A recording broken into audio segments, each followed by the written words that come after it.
Bilang tao, karapatan ni unang ginang Lisa Marcos na makaramdam ng sama ng loob at galit. Subalit, ang kanyang personal na damdamin ay walang kinalaman sa aking mandato bilang isang opisyal ng pamahalaan. Upang makausad tayo, iiwan na natin sa isang pribadong pag-uusap sa pagitan lamang namin ni Pangulong Bongbong Marcos Jr. ang mga susunod na hakbang.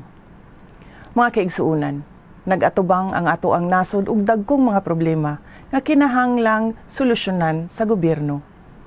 Dapat ay nakatutok tayo sa pagtugon sa mga suliraning hinaharap ng ating bansa. Patuloy ang pagtaas ng presyo ng pagkain at iba pang mga bilihin. At ito ay mas nagpapahirap pa sa dinaranas na gutom o kawalan ng sapat na pagkain ng mahihirap nating kababayan. Unahin natin ang Pilipinas. Syukran.